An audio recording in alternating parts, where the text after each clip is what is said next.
सभी बच्चों को हमारा नमस्कार। विवेकानंद ऑनलाइन क्लासेस में आप सभी का स्वागत है। तो आइए आज की क्लास का हम शुरुआत करते हैं एक मोटिवेशनल शायरी के साथ, जो कुछ इस प्रकार है। वक्त से लड़कर जो नसीब बदल दे इंसान वही जो अपनी तकदीर बदल दे। कल क्या होगा कभी मत सोचो, क्या पता कल वक्त खुद अपना तस्वीर बदल दे। तो बच्चों इसमें ये कहना चाह रहे हैं कि वक्त से जो लड़ते हैं वही अपने नसीब बदल देते हैं। अब इंसान वही कहलाते हैं जिसमें अपनी तकदीर बदलने की क्षमता होती है। कल के बारे में हमें कभी नहीं सोचनी चाहिए, क्या पता कल खुद वक्त अपनी तस्वीर बदल दे। तो आइए आज की क्लास में हम जानेंगे Bihar board class 10th biology के नियंत्रण और समन्वय नामक चैप्टर को। इसमें हम ये समझेंगे कि नियंत्रण और समन्वय क्या है, और ये जानेंगे कि प्रकाश अनुवर्तन क्या है, गुरुत्वानुवर्तन क्या है, रासायनिक अनुवर्तन क्या है, जलानुवर्तन क्या है, पादप हार्मोन क्या है। नियंत्रण और समन्वय में ये समझेंगे कि पूरे सजीव अपने सभी शरीर के अंगों को नियंत्रित करते हैं एक निश्चित अंगों के माध्यम से। जैसे कि हमारा शरीर नियंत्रित होती है हमारे मस्तिष्क के द्वारा, तो हमारा नियंत्रण अंग मस्तिष्क हो गई, इसलिए मानव का नियंत्रण अंग मानव मस्तिष्क हो गई। इसी प्रकार से हम आगे डिस्कस करेंगे। तो आइए आगे हम जानते हैं नियंत्रण और समन्वय के बारे में कि नियंत्रण और समन्वय क्या है। इसके बारे में जानेंगे कि सभी सजीव जो अपने शरीर के इस पर्यावरण के अनुकूल बनाए रखता है और अपने शरीर का नियंत्रित रखता है, वह नियंत्रण व समन्वय कहलाती है। जैसे आप समझ सकते हैं कि एक कोशिकीय जीव अमीबा अपने शरीर का नियंत्रण कोशिकाओं के माध्यम से ही करती है, इसका कोई निश्चित अंग नहीं होती है।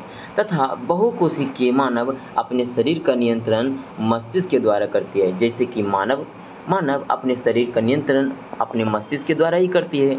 एक कोशिका में अमीबा के अंदर ऐसे कोई मस्तिष्क जैसे संरचना नहीं पाए जाते हैं, तो वो अपने शरीर का नियंत्रण कोशिकाओं के माध्यम से ही करते हैं। तो आगे हम जानेंगे कि नियंत्रण और समन्वय को दो प्रकार से हम जानेंगे। जैसे कि हम जानते हैं कि हर एक सिक्के के दो पहलू होते हैं, एक चित और पट। उसी प्रकार से सजीव के भी दो पहलू होते हैं, एक पादप नियंत्रण और समन्वय और एक जंतु नियंत्रण और समन्वय। इसमें समझेंगे। तो इसमें हम जानेंगे कि सजीवों को नियंत्रण करना अर्थात पेड़ पौधों को नियंत्रण करना और जीव जंतुओं को नियंत्रण करना। क्यों? पेड़ पौधों में हम समझेंगे पादप नियंत्रण और समन्वय, जीव जंतु में समझेंगे जंतु नियंत्रण और समन्वय। दोनों को बारी बारी से जानेंगे। पहले हम समझेंगे पादप नियंत्रण एवं समन्वय। इसके अंतर्गत हम आते हैं तो कुछ इस प्रकार हम जानेंगे। पादप नियंत्रण और समन्वय में समझेंगे कुछ विभिन्न तथ्यों को यहाँ पर पहले हम समझ लेंगे। इसमें प्रथम तथ्य हम समझेंगे कि इसमें प्रकाश अनुवर्तन यानी कि फोटोट्रोपिज्म क्या है। फिर इसमें आगे समझेंगे कि इसमें पौधे के अंग प्रकाश की ओर गति करती है। इस प्रकार की गति तने के शीर्ष भाग या पत्तियों में स्पष्ट दिखाई पड़ती है, वह प्रकाश अनुवर्तन कहलाती है। इसमें प्रकाश से दूर मुड़कर अनुक्रिया करते हैं। कौन? जड़। इसमें जड़ प्रकाश से दूर मुड़कर अनुक्रिया करते हैं, यानी कि दूर मुड़कर गति करते हैं प्रकाश से जड़। अच्छा बताइए कि जो प्रकाश का वह भाग है जो सूर्य की ओर गति करे, प्रकाश की ओर गति करे, तो उसे प्रकाश अनुवर्तन कहलाते हैं। जड़ तो इससे दूर मुड़कर अनुक्रिया करते हैं। जड़ का गति तो नीचे की ओर होती है, तो पत्तियों का गति ऊपर की ओर होती है, तने का गति ऊपर की ओर होती है। जहाँ पर सूर्य है, सूर्य की ओर गति होती है, इसे कहते हैं प्रकाश अनुवर्तन। आप तो इसको समझ गए होंगे। फिर आगे हम समझते हैं, अगला टॉपिक पर जाते हैं, गुरुत्वानुवर्तन में कुछ हमें इस प्रकार जानने को मिलेगा कि इसमें पौधे के अंग गुरुत्वाकर्षण की दिशा में गति करते हैं। यह पौधे के जड़ों में दिखाई पड़ता है। इसमें पौधे के तने गुरुत्वाकर्षण के विपरीत गति करते हैं और यह गुरुत्वानुवर्तन कहलाती है। जैसे बोला गया है कि पौधा का जड़ गुरुत्वानुवर्तन की दिशा में यानी कि गुरुत्वाकर्षण की दिशा में गति कर रही है और पौधे के तनी जो कि प्रकाश की ओर गति कर रही थी। जैसे अभी हम पिछला टॉपिक में डिस्कस किए थे कि प्रकाश की ओर गति कर रही है पौधे की तनी, इसे प्रकाशानुवर्तन कहते थे। और गुरुत्वानुवर्तन यानी कि जो गुरुत्वाकर्षण की दिशा में गति करे तो जड़ ही हो जाएंगे। जड़ जो कि पृथ्वी के अंदर ही रहते हैं, जड़ जमीन के अंदर आते हैं, धरती के अंदर, इसे गुरुत्वानुवर्तन की दिशा में गति कर पाती है। तो इसमें हम गुरुत्वानुवर्तन को भी समझ गए। फिर आगे हम समझते हैं रासायनिक अनुवर्तन। रासायनिक अनुवर्तन का मतलब है कि यह रासायनिक अनुवर्तन हमें देखने को मिलता है पौधे के जयांग भाग में। पौधे के जयांग भाग कह सकते हैं, अर्थात अस्त्रिकेसर वाले भाग में देखने को मिलता है। जैसे कि हम देखते हैं कि अस्त्रिकेसर के अंदर पॉलन ग्रेन होते हैं। पॉलन ग्रेन जिसको कहा जाता है परागन, क्या कहा जाता है? परागकण। अब परागकण जब बीजांड के द्वारा, परागकण की गति जब बीजांड के पास होती है तो उसे कहा जाता है परागन कहा जाता है। जैसे कि हम यहाँ पर समझते हैं कि यहाँ पर हम इस फिगर में हम समझ रहे होंगे कि देख पा रहे होंगे कि इसमें परागकण, इस परागकण की गति हो रही है कहाँ पर? नीचे की ओर हो रही है। नीचे की हो करके कहाँ पर? ये येलो वाले, पीला वाले बीजांड के पास हो रही है परागकणों की गति, जिसे कहा जाता है परागन कहा जाता है। तो ये परागकणों की गति जब बीजांड की ओर होने लगे अस्त्रिकेसर के अंदर, पेड़ पौधे के जयांग भाग में अस्त्रिकेसर के अंदर परागकणों की गति होने लगे बीजांड के ओर, तो ऐसे कहलाते हैं ये रासायनिक अनुवर्तन। यानी कि इसका हम परिभाषा आमतौर पर जान सकते हैं कि यह गति रासायनिक उद्दीपनों के द्वारा होती है। परागन के समय परागकण से निकलने वाली परागनालिका में बीजांड में होने वाली गति को इस प्रकार के अनुवर्तन दर्शाती है। यानी कि परागनालिका, ये क्या है? बीच वाले परागनालिका, इसमें जो गति होती है किधर? बीजांड की तरफ होती है। जो कि किसकी गति हो रही है? इसमें गति हो रही है परागकणों की गति हो रही है, जिसे कहते हैं परागन कहते हैं। इस गति की प्रक्रिया को हम कहते हैं परागन। परागकण एक प्रकार के कण है, परागन एक प्रकार की प्रक्रिया है। इसमें हम जान लिए रासायनिक अनुवर्तन के बारे में। फिर आगे हम समझेंगे जलानुवर्तन। जलानुवर्तन में आप सीधी फिगर को देखकर आप समझ सकते होंगे कि कैसे जलानुवर्तन की प्रक्रिया होती है। जलानुवर्तन में हम यही जानेंगे कि पौधा का वह भाग है जिसका गति जल की ओर होती है। जैसे कि हम समझ सकते हैं पौधा का वह भाग जिसकी गति जल की ओर हो रही है। जैसे कि ये हम देख पा रहे होंगे पौधे, इसकी गति कहाँ हो रही है? इसकी गति में, इसमें जड़ों की गति जल की ओर हो रही है, इसे कहते हैं जलानुवर्तन। पौधे, इसमें कह सकते हैं ना कि पौधे के अंग का जल की ओर होने वाली गति को जलानुवर्तन कहते हैं। उम्मीद करते हैं आप इसको भी समझ गए होंगे। फिर अगला हम समझते हैं पादप हार्मोन, प्लांट हार्मोन। क्योंकि हम जानते हैं कि पेड़ पौधों का नियंत्रण एवं समन्वय प्लांट हार्मोन के द्वारा ही होती है। पेड़ पौधे के हार्मोन से ही करते हैं इसका नियंत्रण। तो इसके बारे में समझ लेते हैं कि पौधों को विकसित करने के लिए हार्मोन की आवश्यकता पड़ती है, जिसे पादप हार्मोन कहते हैं। हार्मोन के बारे में आपको बता दें कि हार्मोन एक ऐसा रासायनिक द्रव्य के रूप में पाए जाते हैं या रासायनिक पदार्थ के रूप में पाए जाते हैं जो पेड़ पौधों में रहकर सीधा अनुक्रिया करके वहाँ पर अनुक्रिया करके सीधा पेड़ पौधों की ज़रूरतों को पूर्ति करते हैं। जैसे कि हम जानते हैं कि पादप हार्मोन ये टोटल 5 प्रकार के होते हैं। एक होते हैं ऑक्सिन हार्मोन होते हैं, दूसरा जिबरेलिन हार्मोन, तीसरा साइटोकाइनिन, चौथा एब्सिसिक हार्मोन और पांचवा एथिलीन हार्मोन होते हैं। ये सभी हार्मोन है प्लांट हार्मोन जो पेड़ पौधों में रह करके ये रासायनिक पदार्थ के रूप में रहते हैं जो कि पेड़ पौधों को नियंत्रित अंग कहलाते हैं। जैसे कि समझ सकते हैं कि पेड़ पौधों के लंबाई में वृद्धि होना, चौड़ाई में वृद्धि होना, फलों का पकना, पत्तियों का झड़ना, पत्तियों का रंग हरा होना, इन सभी का निश्चित करना पेड़ पौधों का हार्मोन्स का ही काम है। तो हम प्लांट हार्मोन के बारे में जान लेते हैं। तो प्लांट हार्मोन के बारे में कुछ हमें इस प्रकार जानने को मिलेगा कि पहला हार्मोन्स है जो जिसे कहते हैं हम ऑक्सिन हार्मोन। क्या कहते हैं, ऑक्सिन हार्मोन कहते हैं। जैसे कि ऑक्सिन हार्मोन के बारे में समझेंगे कि यह हार्मोन यानी कि यह मुख्यतः पौधे के स्तंभ एवं शीर्ष पर पाए जाते हैं। यानी कि पौधे के स्तंभ मतलब समझ सकते हैं, यानी कि पौधे के सबसे शीर्ष वाले भाग पर पाए जा सकते हैं। पौधे के शीर्ष वाले भाग यानी कि ये सभी भाग पर पाए जाते हैं ये हार्मोन्स, ऑक्सिन हार्मोन। जहाँ है शीर्ष वाले भाग वहीं पाए जाएंगे और ये कोशिका के विभाजन में सहायक होती है, क्योंकि शीर्ष वाले भाग पर जाकर के कोशिका के यहाँ पर वाले भाग पर जाकर के कोशिका का क्या करते हैं, विभाजन करते हैं, जिस कारण से इसके लंबाई में वृद्धि हो जाते हैं। तो इसमें लिखा हुआ है कि ये कोशिका का विभाजन में सहायक होती है, इसी कारण पौधे के शीर्ष कट जाने पर इसकी लंबाई वृद्धि रुक जाती है। शायद आप इसको जानते भी होंगे कि पौधे के शीर्ष कट जाते हैं तो इसकी लंबाई रुक जाती है, लेकिन इसकी चौड़ाई धीरे धीरे बढ़ने लगती है और पार्श्व शाखाएं निकलने लगते हैं। मतलब कि पार्श्व यानी कि नीचे वाले जो पौधे के तने हैं उससे कई सारे शाखाएं निकलने लगती है और शाखाएं निकल के पौधे की चौड़ाई की ओर बढ़ती है, लंबाई की ओर नहीं बढ़ पाती है। इसीलिए ये कह सकते हैं कि पौधे के शीर्ष भाग को कट जाने से पौधे के चौड़ाई वाले भाग में पार्श्व शाखाएं यानी कि तने निकलने लगते हैं। अब आगे हम लिखते हैं कि कुछ ऑक्सिन हार्मोन का नाम यहाँ पर दिया गया है। आपसे एग्जाम में पूछा जाता है कि कौन सा ऑक्सिन हार्मोन है, इनमें से कौन सा ऑक्सिन हार्मोन है, तो आप बताइएगा कि इंडोल 3 एसिटिक अम्ल एक ऑक्सिन हार्मोन है। इंडोल 3 एसिटिक अम्ल एक ऑक्सिन हार्मोन है जो कि कृत्रिम ऑक्सिन हार्मोन है। ये ऑक्सिन हार्मोन के बारे में आप समझ गए होंगे। सीधा इसमें समझेंगे कि ये पौधे की लंबाई में वृद्धि करते हैं और पौधे के शीर्ष वाले भाग में ये पाए जाते हैं, शीर्ष स्तंभ पर पाए जाते हैं, जिससे कट जाने से पौधे के तने वाले भाग में शाखाएं निकलने लगते हैं। आप इसके बारे में समझ गए होंगे। फिर आगे समझेंगे जिबरेलिस हार्मोन।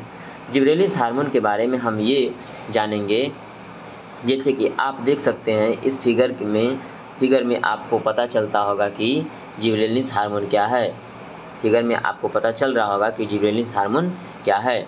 इसमें तो हम यही जाने कि इसका देख रहे तना कितना मोटा है, तना की मोटाई बहुत अधिक है और पौधे की लंबाई कम है, जैसे कि ये लगभग लग रहा है कि बरगद का ही पेड़ है। जिबरेलिस हार्मोन में ये जानेंगे कि इसमें मुख्य तौर पर जिबरेलिक अम्ल पाए जाते हैं। जिबरेलिस हार्मोन में कौन सा अम्ल पाए जाते हैं, जिबरेलिक अम्ल पाए जाते हैं जो एक कार्बनिक अम्ल है। कैसा अम्ल है, कार्बनिक अम्ल है। इसके द्वारा पौधे की मोटाई, इसके द्वारा क्या चीज़, पौधे की मोटाई और लंबाई में वृद्धि होते हैं। इसके द्वारा पौधे की मोटाई और लंबाई में वृद्धि होते हैं। इसके द्वारा पौधे की लंबाई और मोटाई में वृद्धि होते हैं। इसके उपयोग से बृहत आकार का यानी कि बड़े आकार के फलों एवं फूलों का उत्पादन किया जाता है। बड़े आकार के फलों एवं फूलों का उत्पादन किया जाता है। जैसे कि आप समझ रहे हैं कि इसके द्वारा पौधों की मोटाई होती है। फिर लंबाई वाले तो ऑक्सिन हार्मोन था, जिबरेलिक हार्मोन क्या है, मोटाई वाले हार्मोन है। इससे हम बड़े आकार के फूलों का उत्पादन कर सकते हैं, फलों का उत्पादन कर सकते हैं। आप समझ गए होंगे, पूछा जाएगा एग्जाम में कि जिबरेलिक हार्मोन क्या है। इससे यह भी एक कार्बनिक यौगिक है। इससे मोटाई को नियंत्रित किया जाता है, पौधे के मोटाई को नियंत्रित किया जाता है। फिर आगे हम समझेंगे तीसरा number cytokinin hormone. Cytokinin hormone के बारे में हम ये देखेंगे कि ये क्या है, तो इसके बारे में कुछ ये पता चलेगा कि ये ऐसे रासायनिक कार्बनिक पदार्थ है जो बीजों के भ्रूणपोष एवं पौधे की जड़ों में संश्लेषित होते हैं। बीजों के भ्रूण में संश्लेषित होते हैं। भ्रूण का मतलब है कि अभी समझाए थे कि बीजांड के पास परागकणों की गति होती है, तो बीजांड के पास भ्रूणपोष का निर्माण होता है, वही भ्रूणपोष है। तो बीजों के भ्रूणपोष एवं पौधे के जड़ों में ये बनते हैं। ठीक है, संश्लेषित होना मतलब बनना, वहीं पर ये बनते हैं। यह क्लोरोफिल को काफ़ी समय तक नष्ट नहीं होने देते हैं। मतलब समझ सकते हैं कि पत्तियों में एक वर्णक पाए जाते हैं जिसे हम कहते हैं क्लोरोफिल। इसको पत्तियों के क्लोरोफिल को ये काफ़ी समय तक नष्ट नहीं होने देते हैं, जिस कारण से पत्तियाँ हरा भरा दिखती है, जिससे पत्तियाँ अधिक समय तक हरी भरी बनी रहती है। यह कोशिका द्रव के विभाजन में मुख्य भूमिका निभाती है। ये कोशिका विभाजन नहीं, ये कोशिका द्रव्य के विभाजन में मुख्य भूमिका निभाती है। कोशिका विभाजन में तो ऑक्सिन हार्मोन का मुख्य भूमिका था, लेकिन कोशिका द्रव्य के विभाजन में साइटोकाइनिन की मुख्य भूमिका अदा करती है। ये कहाँ पाई जाती है? तो ये पाई जाती है, हम कह सकते हैं ये पाई जाती है कहाँ पर? तो फलों और बीजों में इसकी सांद्रता अधिक होती है। ये फलों और बीजों में इसकी सांद्रता अधिक होती है क्योंकि हरा भरा रहना है, और बीज में भी इसकी सांद्रता रहेगा, तभी हरा भरा बना रहेगा साइटोकाइनिन हार्मोन। आप समझ गए साइटोकाइनिन हार्मोन के बारे में। फिर आगे हम डिस्कस करेंगे एब्सिसिक हार्मोन के बारे में। एब्सिसिक हार्मोन के कुछ इस प्रकार है कि इसके बारे में जानेंगे। आप जैसे फिगर को देख पा रहे होंगे कि इस फिगर में किस प्रकार से दर्शाया गया है एब्सिसिक हार्मोन के बारे में, क्योंकि इसमें फलों को पकने वाला इसमें बोला गया है बीजों को अंकुरित होने से भी बचा सकते हैं। एब्सिसिक हार्मोन यह एक वृद्धि रोधक कार्बनिक अम्ल है जो ऑक्सिन एवं जिबरेलिन के प्रभाव को उल्टा कर देते हैं। ऑक्सिन हार्मोन क्या कर रहे थे? ये पेड़ की लंबाई को वृद्धि कर रहे थे, और ये जिबरेलिन हार्मोन क्या कर रहे थे कि ये पेड़ की चौड़ाई को क्या कर रहे थे? बढ़ा रहे थे। लेकिन ये इसके उल्टा कर देते हैं।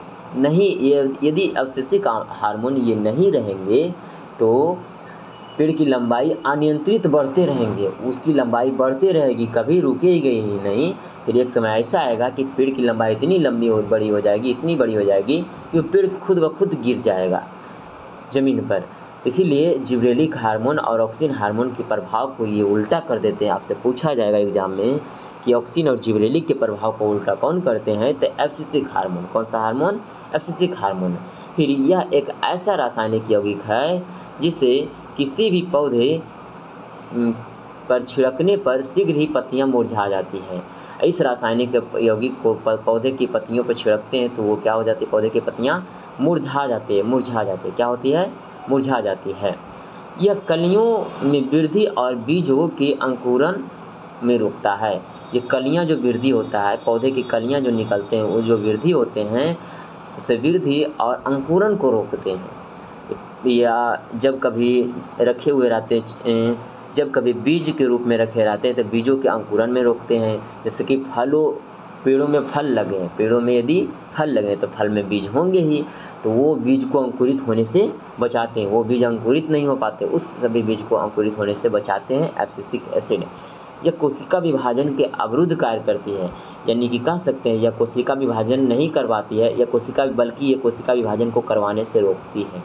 ये कोशिका विभाजन को करवाने से रोकती है ताकि ये पेड़ अधिक लंबा या अधिक मोटा नहीं हो पाए। आप समझ गए होंगे इसको। फिर अगला समझेंगे एथिलीन हार्मोन। एथिलीन हार्मोन के बारे में हमें कुछ इस प्रकार जानने को मिलेगा कि यह गैस के रूप में पाए जाने वाले हार्मोन है। पौधों में पाए जाने वाले हार्मोन है, जो कि एक गैस के रूप में पाए जाने वाले हार्मोन है।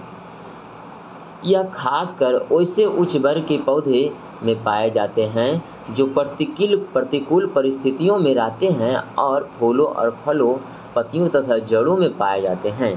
ये वैसे पौधों में पाए जाते हैं जो फलों को पकाने का काम करते हैं, फलों को पकते हैं, प्रतिकूल परिस्थितियों में रह करके भी फलों को पकते हैं, फलों को पकाने का काम करते हैं।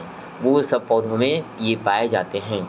यह विस्तृत होकर यह बड़ा होकर फलों को पकाने में सहायता करते हैं। क्या करते हैं? सहायता करते हैं। अतः इसे फलों को पकाने वाला हार्मोन कहा जाता है। तो पूछा जाएगा एग्जाम में कि फलों को पकाने वाला हार्मोन कौन है? तो आप बताइएगा कि एथिलीन हार्मोन है, जो कि फलों को पकाने वाला हार्मोन है।